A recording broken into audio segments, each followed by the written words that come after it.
Welcome to the most powerful story you'll ever hear. This is not just a biography. This is not just history. This is a journey into the mind that shaped the modern world. And if you're someone who's learning English, this video is perfect for you. Because you'll not only improve your English listening, thinking, and understanding, you'll also train your mind to speak clearly, question deeply, and grow wisely, just like Plato did. So sit back, listen closely, and stay till the end. Because this is the story of Plato, the man who started with questions and ended up changing the world. But before he became a philosopher, before he created the world's first university, before he taught Aristotle, who taught Alexander the Great, he was just a boy, with a powerful mind and an even more powerful dream. Let's begin. Part 1. The boy who was born into two worlds. Plato was born in 428 or 427 BCE, in Athens, Greece, one of the most advanced cities in the world at the time. Athens was a city of thinkers, poets, warriors, and politicians. It was a place where art and science lived together, but also a place where truth was often sacrificed for power. Plato's family was one of the most powerful and respected in Athens. His father, Ariston, claimed to be a descendant of the early kings of Athens. His mother, Perictione, was related to Solon, the famous lawmaker of Athens. So from the moment Plato was born, he was surrounded by politics, wealth, and high expectations. He wasn't born a poor child in the streets. He was born into the elite class, with access to the best education, the best thinkers, and the best opportunities. But even as a young boy, Plato felt something was missing. Plato was given the best teachers in music, poetry, gymnastics, and mathematics. But unlike most students, he didn't just want to learn answers. He wanted to know why the answers were true. Other children memorized lessons. Plato argued with his teachers. When someone told him, "Justice means doing what the law says," Plato would ask, "But what if the law is unfair? Then is justice still just?" He was only a boy, but already thinking like a philosopher. His teachers were amazed. He could speak beautifully, write poetry, and debate ideas at a level far beyond his age. In fact, Plato first wanted to become a playwright or a poet. He wrote poems, plays, and even tried to enter public competitions. But something changed that dream forever. While Plato was growing up, Athens was not peaceful. The city was locked in a long and bloody war with Sparta, called the Peloponnesian War. This war lasted 27 years, and it shattered Athens. The democracy that Athens was proud of began to collapse. Leaders became corrupt. People became afraid. Justice disappeared. Truth was controlled by those in power. Plato saw this, and it broke something inside him. He began to lose faith in the government, the politicians, and even the people who were supposed to lead with wisdom. He realized something powerful. Education is not enough. Power is not enough. We need something deeper. We need philosophy, and that realization would shape the rest of his life. Around the age of 20, Plato met the man who would change his life forever, Socrates. Socrates was a strange figure in Athens. He walked barefoot. He didn't care about wealth or appearance. He never wrote anything down. But he was a giant of the mind. He would stop people on the street and ask them simple questions. What is justice? What is courage? What is truth? And when they answered, he would ask more questions until they realized they didn't truly know what they were talking about. He wasn't trying to insult them. He was trying to help them see that real wisdom begins when you admit your ignorance. Plato was fascinated. He followed Socrates everywhere. He became his student, his friend, his listener, and later, his voice. He saw Socrates not as a man, but as a mission to wake people up, to think for themselves. After meeting Socrates, Plato gave up poetry. He burned his early poems, saying, "Socrates is the only man who ever made me feel ashamed of my ignorance." He stopped chasing fame. He stopped chasing power. He began chasing truth. And this is when the world began to change, not because of an army or a king, but because of a young man who dared to question everything. After Plato gave up his poetry and dreams of becoming a great playwright, he became something much more powerful. A student of truth. He spent every day with Socrates, not in classrooms, not in temples, but in the streets. Socrates would walk into the marketplace, stop a politician, a teacher, a soldier, and simply ask, "Do you believe you are wise?" They would always say yes. Then Socrates would begin to question them. Plato would watch in silence. He saw how proud men collapsed under their own ignorance. They were exposed, not by arguments, but by their own confused answers. Plato was not just learning ideas. He was learning how to think. He began writing down everything he heard Socrates say, not word for word, but as dialogues, conversations between minds. He didn't know it yet, but he was creating something the world would read for the next 2,400 years. But this beautiful time was about to end, in the most painful way.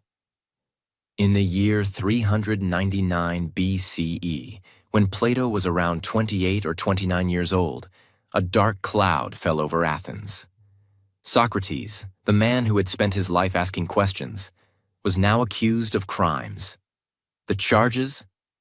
1. Corrupting the youth of Athens, because young people were following Socrates and questioning their leaders. 2. Not believing in the gods of the city, because Socrates talked about a deeper spiritual truth, not the popular gods. The real reason? Socrates was too dangerous. He was shaking the minds of people. He was exposing the weakness of those in power. And powerful people hate being questioned. Plato was shocked, furious, and afraid. He watched as his teacher, his hero, his guide stood calmly in the courtroom, refusing to apologize. Socrates told the judges, "I would rather die than stop asking questions." He knew the price of truth, and he was ready to pay it. The judges sentenced Socrates to death. The punishment? Drink poison hemlock. A slow and painful way to die. Plato was present in those final moments. He described how Socrates drank the cup, slowly laid down, and began to lose feeling in his legs, then his arms, then his chest, until the poison reached his heart.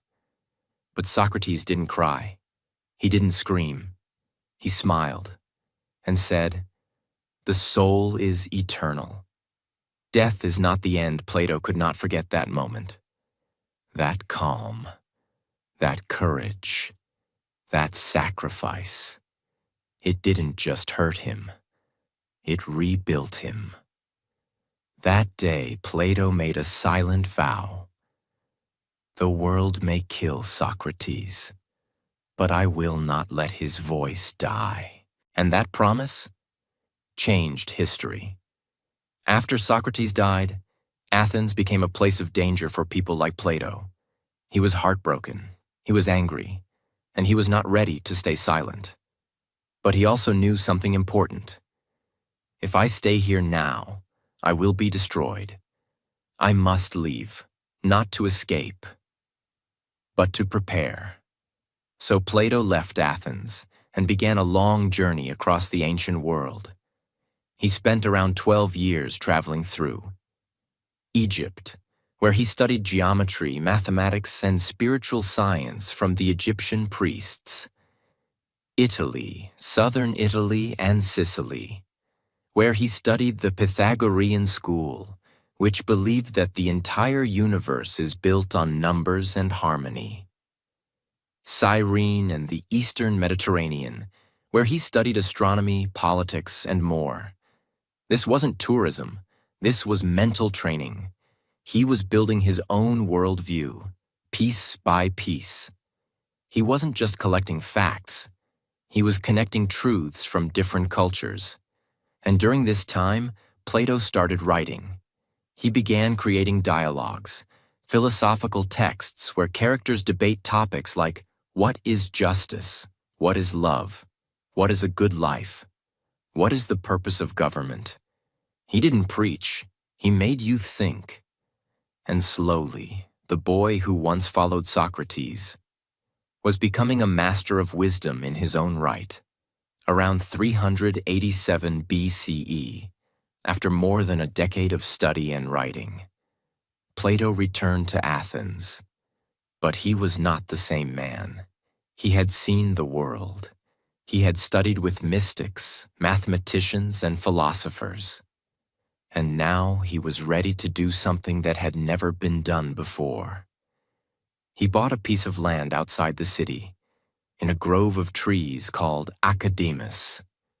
There he founded a school, not just any school. It was the Academy, the first known university in Western history. The goal? Not to teach people what to think, but to teach them how to think. There were no degrees, no grades, no textbooks, just minds, debating, challenging, growing. Subjects included philosophy, mathematics, astronomy, ethics, politics, logic, metaphysics. People came from all over Greece to study there. The academy became a beacon of knowledge, and it stayed open for over 900 years, long after Plato's death. This wasn't just a school. This was Plato's revenge against ignorance, his answer to Socrates' death, his gift to the world. During this time, Plato wrote some of his most famous works, including The Republic, his vision of a just society, and his most famous book, The Symposium, a deep conversation about love, Phaedrus, about the soul, beauty, and inspiration, The Apology, Socrates' defense speech, Meno, asking whether virtue can be taught, Timaeus, about the origin of the universe. He used characters, dialogues, and questions, not boring lectures, to bring philosophy to life. He planted mental seeds in every reader's mind, seeds of curiosity, seeds of logic, seeds of rebellion against blind belief. Part 2. The Teacher of Teachers. How Plato Built Minds That Changed the World. Plato's academy was not a school in the modern sense. There were no fixed classrooms, no strict uniforms, no teacher talking while students copy. It was more like a living garden of thought. The academy stood just outside Athens, in a grove of olive trees that people believed was sacred to the hero Academus. Students would walk under the trees, sit on benches, or gather in small circles on the grass. There was a small building with scrolls and a few tables, but most of the teaching happened outdoors, with words, questions, and debates. The goal was not to pass exams. The goal was to train the soul. Plato would walk slowly among the students. Sometimes he would speak. Often he would just ask questions and let students debate each other. The academy became a community where thinking was a way of life. People came from all over the Greek world. Sons of merchants, future politicians, future generals, anyone who wanted to learn to think. They studied philosophy, how to live a good life, mathematics, the language of the universe, astronomy, understanding the heavens. Ethics, right and wrong. Politics, how societies should be organized. There were no subjects in the modern sense. Everything was connected. Plato believed that truth is one, and you must see the connections to understand it. This was completely new in human history. It was the first real university. One day, a 17-year-old boy from northern Greece arrived at the academy. His name was Aristotle. He was sharp, restless, and hungry to learn. He had lost his parents young and been raised by guardians. He came from the city of Stagira in Macedon, a place far from Athens, rougher, more practical. Aristotle entered the academy and stayed for 20 years. He became Plato's most brilliant student. Plato saw something extraordinary in him. Aristotle absorbed everything: ethics, logic, mathematics, biology, politics. He was constantly questioning, taking notes, creating ideas of his own. The academy became a forge, and Aristotle was one of its finest creations. Later, Aristotle would go on to teach Alexander the Great, who would conquer half the known world. In this way, Plato's academy indirectly shaped not just minds, but empires. While he was teaching, Plato continued to write. Each work was like a new door into the mind. He used the dialogue form, making ideas feel like living conversations. Some of the key works he wrote during or after founding the academy: The Republic, his vision of the ideal state. Plato describes a society ruled by philosopher kings, leaders who love wisdom more than power. He introduces the famous allegory of the cave, a story about prisoners who only see shadows on a wall and must break free to see reality. The Symposium, a lively dinner party conversation about love, where different speakers give speeches about what love really is.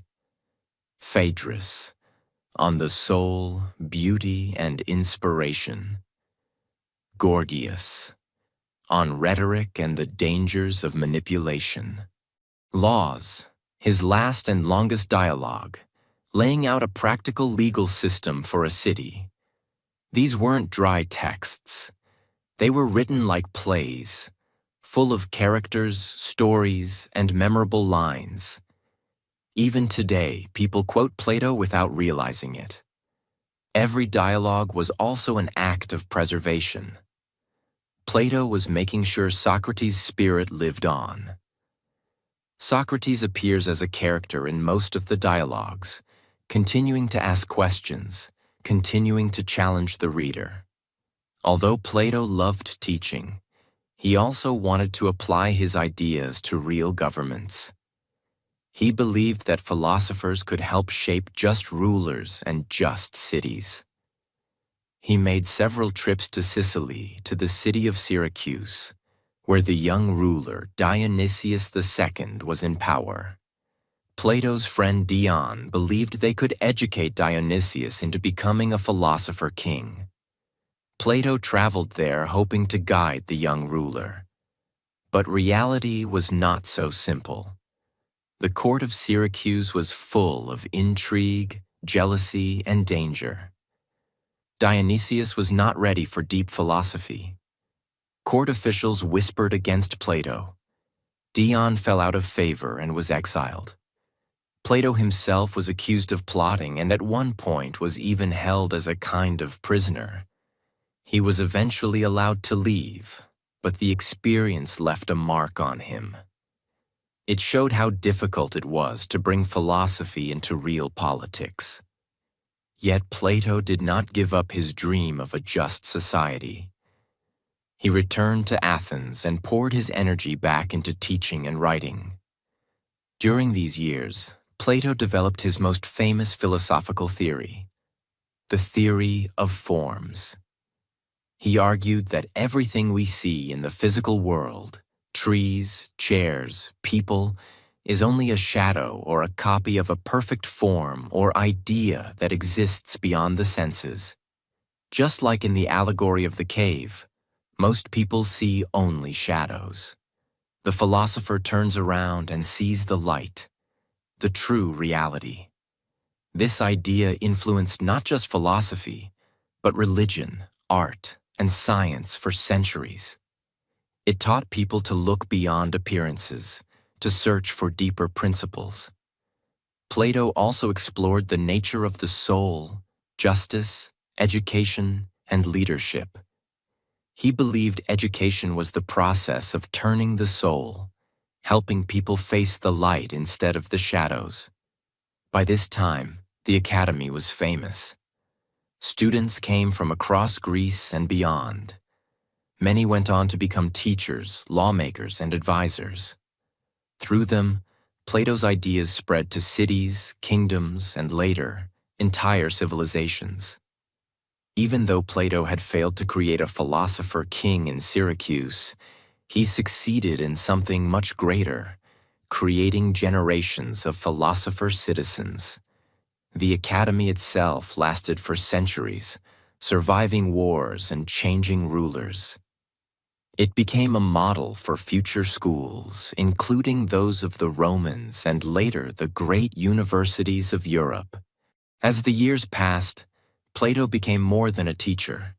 He became a symbol, a living legend in Athens.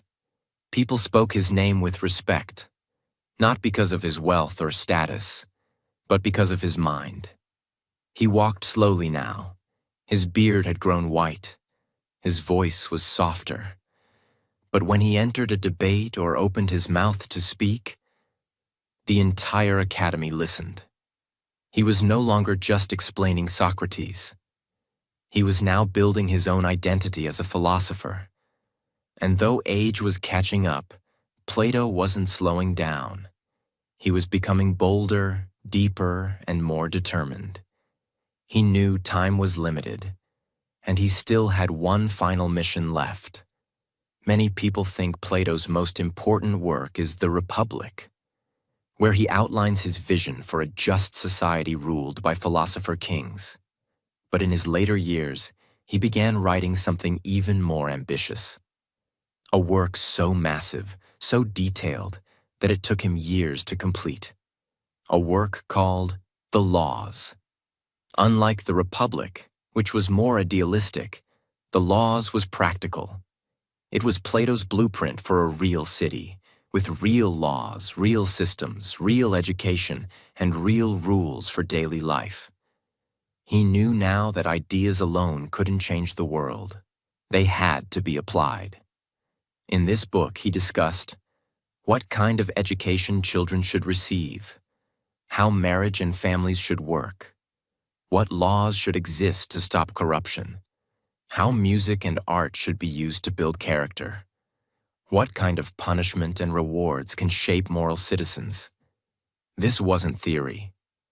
This was a real model for real civilization. It was clear. Plato was not running from politics anymore. He was facing it with the sharpest weapon he had, his mind. And he worked on the laws until the very end of his life.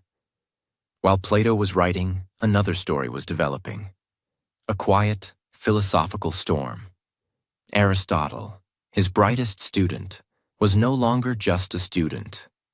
He was beginning to question Plato's teachings. Aristotle believed that Plato's theory of forms, the idea that perfect forms exist beyond this world, was too mystical, too abstract. Aristotle wanted to study what we can observe, what we can see and measure. He focused more on logic, biology, science, and classification.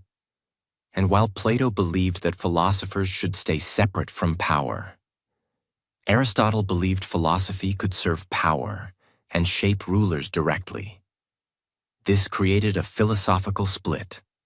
Plato never attacked Aristotle publicly. He still respected him deeply. But the division was clear, and it shaped Western thought for centuries. Two visions. Plato, the dreamer of eternal truths. Aristotle, the organizer of practical reality. And yet, Both were necessary, both were brilliant, and both were born in the same garden of thought, the Academy. In the years after Plato had finished teaching Aristotle, something unexpected happened.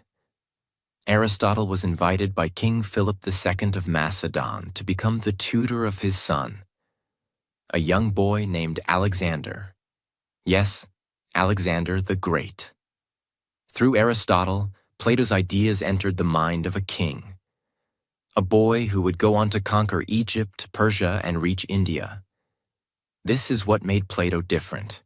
He didn't just write books. He didn't just teach students. He created a chain reaction of minds. Socrates inspired Plato. Plato trained Aristotle. Aristotle shaped Alexander the Great. Alexander spread Greek ideas, culture, and philosophy across 3 continents. Even though Plato never ruled a city, never commanded an army, never wore a crown, his thoughts traveled further than any soldier could march. As Plato entered his late 70s and early 80s, he spent more time in quiet reflection. But he never stopped teaching. He would still sit in the shade of olive trees, listening to young students debate ideas, smiling when they asked the same questions he once asked Socrates.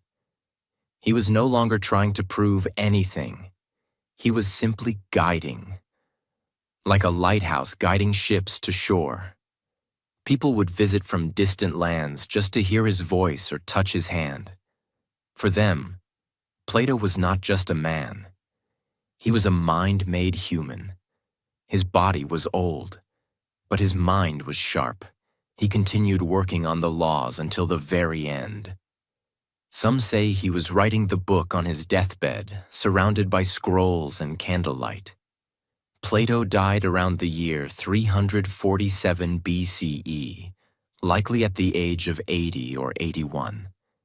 The exact moment of his death is not recorded in great detail. There were no grand ceremonies, no royal funerals. He passed away quietly, in Athens, the city where he was born. But in truth, Plato did not die, because Plato was not just a body.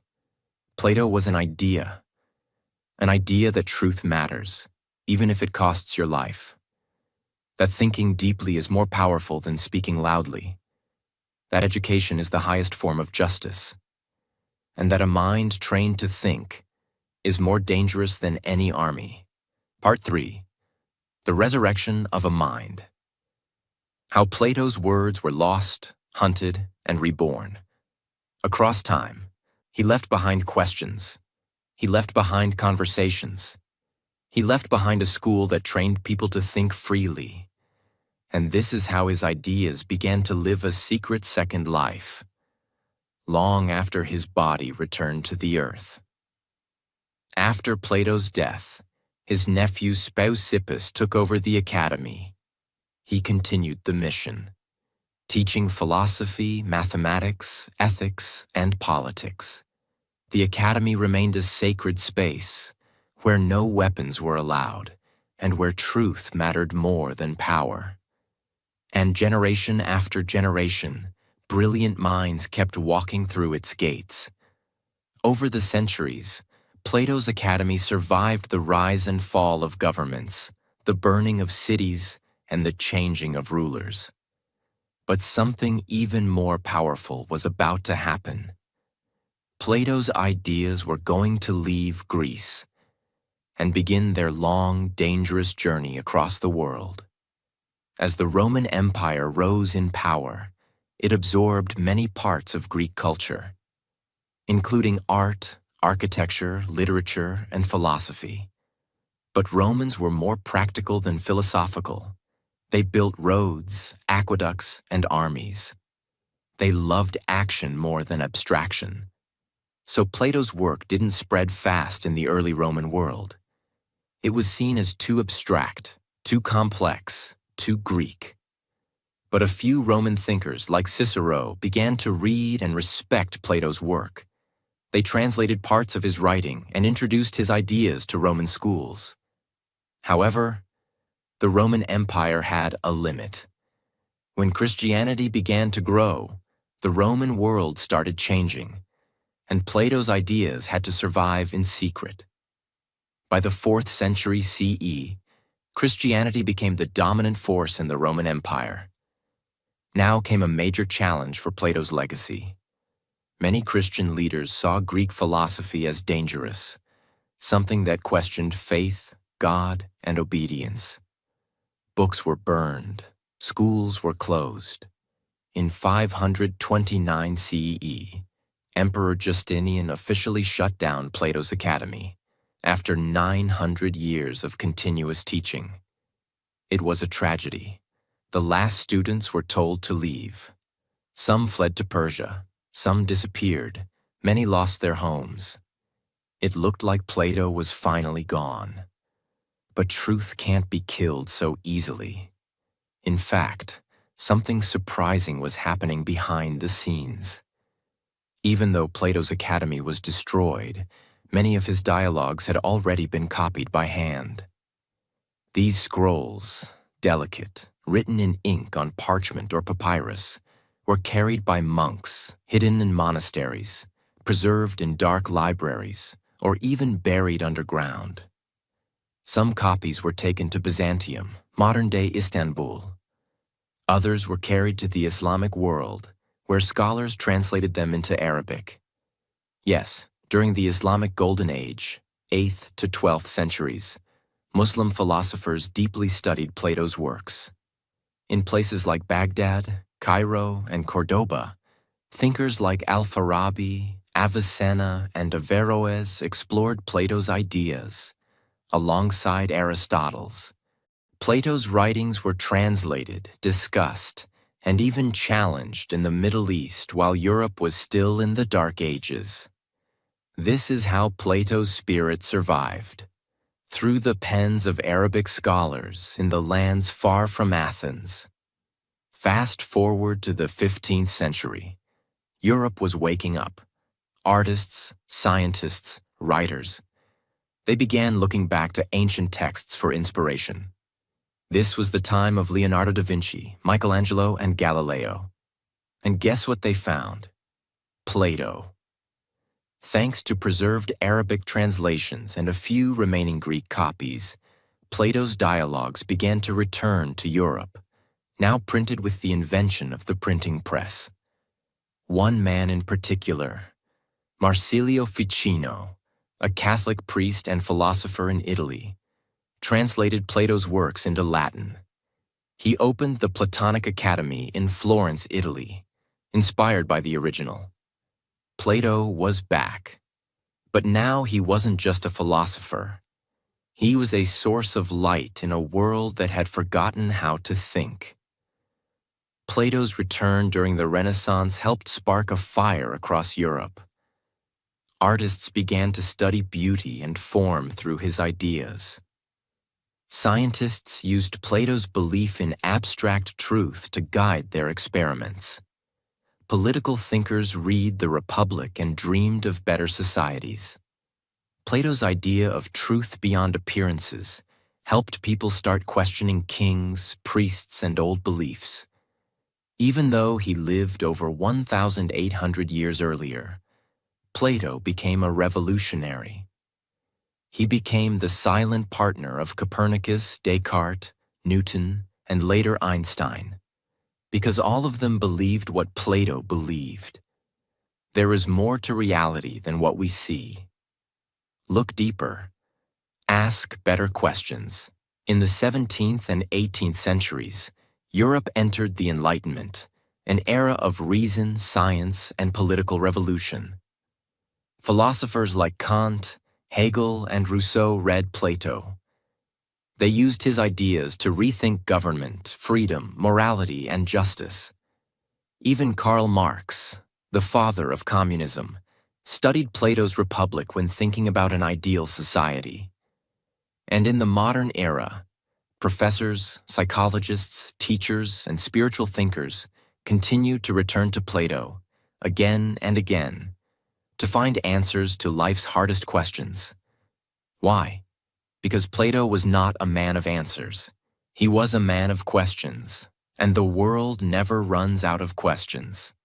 How many works of Plato survive today? Today, we have over 25 full dialogues written by Plato. Most of them are preserved completely. Some may be lost forever. Some famous ones include the Republic, the Apology, the Symposium, the Phaedrus, the Meno, the Phaedo, the Timaeus, the Laws, his last and longest work. They are taught in over 90 countries, in hundreds of universities, in over 40 languages, and are available freely online. They are part of humanity's greatest library. Part 4. The Eternal Flame. Why Plato Will Never Die. Who was Plato? Really, he never ruled an empire. He never led an army. He never wrote poetry for fame or politics for power. He didn't believe in speaking to win. He believed in speaking to wake people up. He was not a prophet, not a warrior, not a king. But Plato was something even more rare. He was a man who chose truth over everything. From the moment he met Socrates, he gave up comfort for questions. He gave up applause for silence. He gave up luxury for logic. He gave up being somebody to understand everything. He was a mind on fire, and that fire still burns. Let's explore why. In the last years of his life, Plato wrote not just about cities and governments, but about the soul. He believed something that shocked many in his time, that the soul is eternal, that death is not the end, that our bodies are just temporary vehicles, that true knowledge comes from remembering what the soul already knows. This was revolutionary. Most people at the time saw death as the end. Plato saw it as a return, a coming home. In the Phaedo, he describes Socrates' final moments. And through Socrates, Plato gives us this truth. The soul is like a bird trapped in a cage. Death is not loss. It is freedom. In another dialogue, the Symposium, he talks about love, not as just attraction between people, but as a spiritual ladder. At the bottom is physical attraction. Then comes love of the mind. Then love of beauty itself. And finally, love of truth. In Plato's world, real love is the desire to unite with eternal truth. He believed love was the engine of growth, and the soul was the traveler. You may not realize it, but Plato is everywhere. When you ask, what is real? You are thinking like Plato. When you say, I want to understand myself, you are following his path. When a teacher asks a student a question to make them think, that's the Socratic method, which Plato preserved. He's in our schools, our science, our psychology, our ethics, our spirituality, and even in our films and stories. Ever heard of movies like The Matrix, Inception, Interstellar? All of them ask, what is real? What is illusion? What is the soul? That's Plato's voice echoing through time. He taught us not what to think, but how to think. And that gift is still growing. Whether you're rich or poor, young or old, English beginner or advanced learner, Plato gives you 7 eternal lessons. 1. Learn to be a follower before you try to be a master. Plato didn't become a master philosopher overnight. First, he was a silent listener. He sat at Socrates' feet. He watched, listened, and absorbed. For years. He didn't interrupt. He didn't pretend to be smart. He followed with humility. And only after mastering how to follow did he build the academy, write the Republic, and become one of the greatest minds in history. Lesson?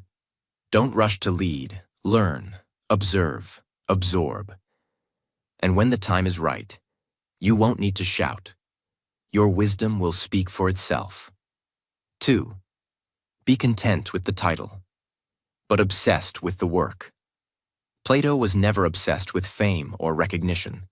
He never tried to be a celebrity. He never even gave himself the title philosopher. Others called him that because of the work he did. He taught daily, he wrote, he questioned, but he didn't chase applause. Lesson: be happy with a simple title. Student, writer, teacher, creator. What matters is what you do, not what people call you. 3. Be the charge of your own happiness. Plato believed the soul must be trained. He taught that true happiness doesn't come from the outside. It comes from inner balance. He said, "The man who makes everything that leads to happiness depend upon himself has adopted the very best plan for living happily." In today's world, we blame people, jobs, money, or society. Plato tells us, stop blaming. Your soul has power. Your happiness is your charge, your responsibility. 4. Work hard to accomplish great things. Plato spent decades writing, teaching, questioning, and building the academy. He didn't rely on shortcuts. He believed that the soul grows only through discipline and effort. He said, "Excellence is not a gift, but a skill that takes practice. We do not act rightly because we are excellent. We become excellent by acting rightly. So don't wait to feel ready. Start acting. Start practicing. Start doing." Hard work isn't optional. It's the path. 5. Contribute to society as much as you can. Plato believed we are all part of a bigger system, a city, a society, a community. He said that a just man is not just good alone. He must be good for others. In the Republic, every person in the city has a role. No role is more or less important, but every role must be done with excellence. Lesson: help your society rise. Don't just live, contribute. Your skills, your voice, your values, they matter. 6. Get involved in politics, or be ruled by the wrong people. One of Plato's most famous warnings. The price good men pay for not getting involved in politics is to be governed by worse men. He didn't mean everyone should become a politician. He meant, don't be silent.